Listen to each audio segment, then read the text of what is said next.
Have you ever wanted to play a campaign that was based on you screwing over everyone else on the map, even your friends? Well, then you want to play the double-headed Technicolor Birdman Kairos Fateweaver. I mean, this megalithic cockatoo can just rob from the rich and give to the poor with a swipe of his library card. Well, sorta anyway. His special currency is the Grimoire, and through them he has access to the Changing of the Ways, which allows him to perform campaign actions against other factions without ramifications. Need some help in a region? Just hocus pocus a settlement to the biggest baddie in the region and wait for the war to start. Or you can take it for yourself and sell it back to the faction that just had it. I detect a small amount of insider trading bias here from the developers, but I'm not here to cast shade on their political statements. About to get attacked? Just halt that faction, preventing them from moving for an entire turn, turn around and pick them off the following turn with teleport stance that is an unavoidable ambush battle. Big K starts off in the southern Chaos Wastes and immediately needs to cleanse the region of Nurgle. Along the way, you should bait Teclis into an uneven battle by using your friends as bait. If you do this though, you won't have time to beat down the Slaaneshi forces you share the continent with, but leave them alone long enough and they will autoerotically asphyxiate.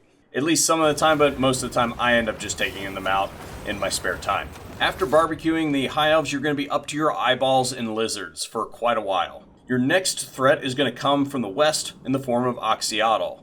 Focus on derping around his main army with the Changing of the Ways, and after you take him out, you need to make a decision on what way you want to go, left or right. Personally, I prefer sticking to the right because Dark KG Rakarth makes a great ally and can hold his own in the region for quite a while.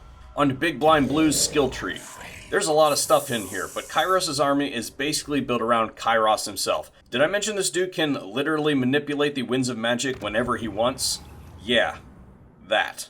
Getting his magic online is pretty important, but you can make your first several battles with just his base spells. Therefore, I suggest that you concentrate on his blue line first, because there's some stupid stuff in here. By the time you finish your blue line, you should be ready for some extra spells, but decide which way you're going to work his fragments and skip those spells so that you don't double dip. His unique line is pretty potent, literally giving this giant albatross the ability to cloak in plain sight, extra barrier, etc. Grabbing 3 points in Mentor is almost always the way to go when it comes to a legendary lord because you use them so much. And the last priority is his army itself, because frankly he doesn't need one. Tzeentch's build strategy for settlements are pretty straightforward, but you're going to have to take a little bit of a shifty approach. Prioritize growth and money, except in the case of whenever you have a grimoire building available. Whenever possible, keep your magic one step below max, and this will give you extra growth on the growth building and extra money on the money building. Complete your provinces and run this setting to give you the best chance to run your magic up. This will also help you power through that tech at a rapid rate. The tech tree is pretty self-explanatory, but I think that you should rush to Halt Faction first.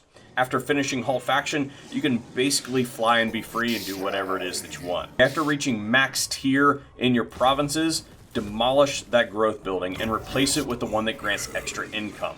Do this and you should be well on your way to financial independence, and I hope you enjoyed this video. The next one will be on Tzeentch army compositions.